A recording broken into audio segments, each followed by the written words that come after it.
Hi everyone, I'm Mr. Balsero. You can call me Mr. B, and I'm here to talk to you about the saxophone. I know all of you watching have decided that saxophone is the instrument that you want to play in band, and I'm really excited for you to learn. So why don't you join me and we'll talk about some of the parts of the instrument and how to open our case today. Before we open our case, the first thing we need to do is find a firm, sturdy surface to put our case down on. A hard, firm, sturdy surface can include a table, maybe the floor, but should never ever include a chair, a stool, or some other place that might get knocked over or the instrument might fall off. If the case falls off the table or falls off of some place where it gets knocked over, you could damage your instrument and then have to send it in for repairs. So make sure that you find a good sturdy spot to keep your instrument safe while you're unpacking it. I have my spot here on this table, but before I open this case, I need to make sure that the case is facing the correct way. That way when I open it, all of the contents don't come falling out. If you play an older instrument or a used instrument, chances are you have a music case that has the brand or the label of the instrument on one side, and then the other side looks a little bit different. This case is like that. This case looks bland on one side and has the Yamaha logo on this side. So if you can find the side that has the logo, you want that side to face up towards the ceiling. If you play a newer instrument or maybe brand new, you might see that your case is the same on both sides. And that's okay. They've changed the way they make cases. But you should still see some latches on that case.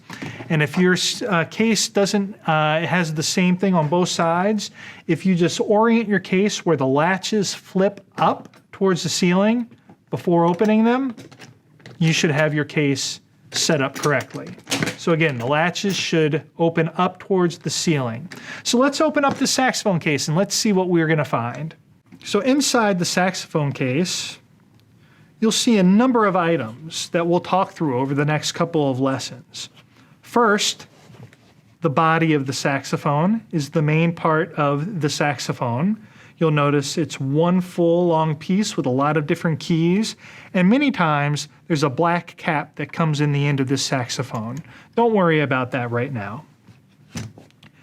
In addition to that, you'll also notice the neck of the saxophone that has one silver button right here.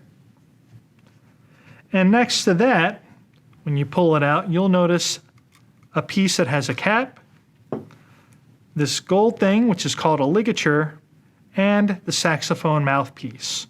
We'll talk about this one in our next video. In addition to the different parts of the saxophone, the body, the neck, and the mouthpiece, you'll also find a storage or some kind of container or storage center in the case. In this area of the case, you will find a neck strap. May look like this, may look a little bit different. You'll also find some kind of cleaning swab or some long snake, something that will go into your instrument to absorb the condensation that collects once you are finished playing. You'll also see a couple, maybe one or several reeds. They may be in a plastic packaging, they might be in this harder packaging right here, but you will have at least one, if not several reeds. You'll always want to have a couple of good reeds on hand. And finally, you'll see a little tube that looks like chapstick, but it's cork grease. All of these items are necessary to play our saxophone. So before you move on to video number 2, you want to make sure that you can identify all the different parts of the saxophone: the body, the mouthpiece, the neck, and all the accessories. Once you're done that, you can close the case, latch your case back up, and you're free to move on to the second lesson in our video series. Make sure you can name those instrument parts before you move on. Thanks for watching.